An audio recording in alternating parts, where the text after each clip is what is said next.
where incumbent Democratic Governor Steve Beshear has just been reelected for a second term. At 2:30 this morning, the number of shootings rose to 10. I'm here at the Lexington Police Department where Lexington Mayor Jim Gray is going to announce his new initiatives to keep the city safe. Communities and leaders are taking a stand to stop production. But until the candy making is put to a halt, Kalen LP's potheads may show up on your shelves.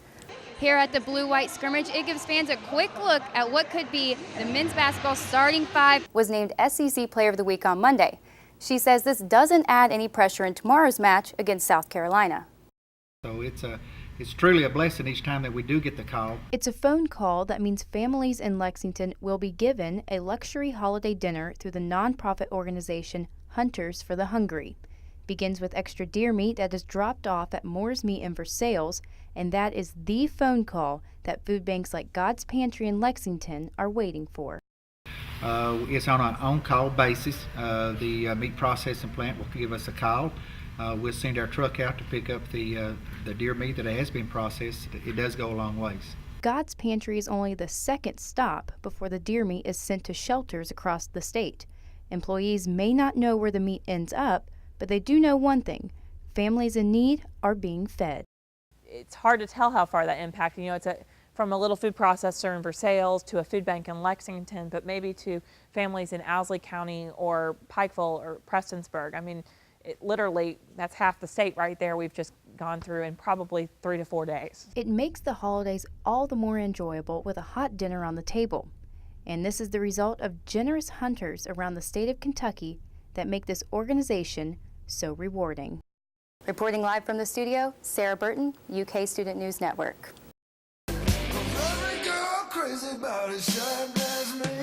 Whether it's the nerd, the professor, or the doctor, the classic stereotype of the bow tie hasn't kept the trend from making its way around the necks of celebrities and fashion-forward individuals. Guys are figuring, you know, I don't want to look like everybody walking down the street. I want to try and individualize my style or personalize it, and so they pick up on something that they like or they've seen.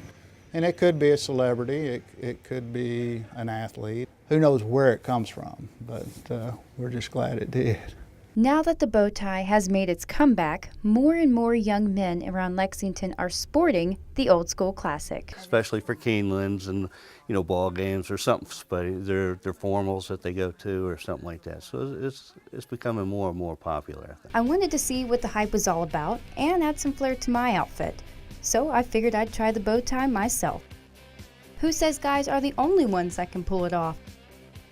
Joining the bow tie fad can add a little originality to your ensemble, but McCarty makes the point that guys may not be wearing them just to look fancy. The girls seem to like it, so let's face it, that's why they wear them a lot of times, because it sets it apart. I really like my team. Now, what will that mean? I haven't seen any of the other teams play. I haven't watched them, and I don't know, but I can't worry about that. My peace of mind will come from let's just prepare these guys so that we're at our best when March rolls around. The scrimmage gives fans and Coach Cal an idea of who may be the starting five in next week's opener. But he has made one thing clear: this season will not be one to miss. I know we're going to play hard. We're going to be unselfish. We're going to be a great team from offense to defense, and then a great team from defense to offense. We're going to be our brother's keeper. We'll do it together, and you'll have fun watching us. Coach Cal says the team's focus is not on opponents, but on improving.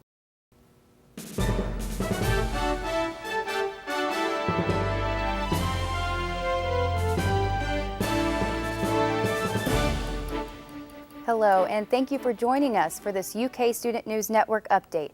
I'm Sara Burton. Our top story this hour: the nearly 9-year war in Iraq is winding down to its final weeks as the U.S. withdraws most of its troops. And this time, for good. The war took nearly 4,500 troop lives, 32,000 returned home wounded, and about 150 service members will remain in Iraq until after the new year to help with arms sales. Well, many troops returning home will face some unique challenges in these tough economic times. For those who will be looking for a job, the outlook is bleak. The unemployment rate for veterans who served in the military at any time since September 2001 is 11.1%, That's 2 points higher than the national average. President Barack Obama has signed into law a plan that gives companies incentives to hire veterans. And for all Kentuckians who are having problems finding work, there is some new help available.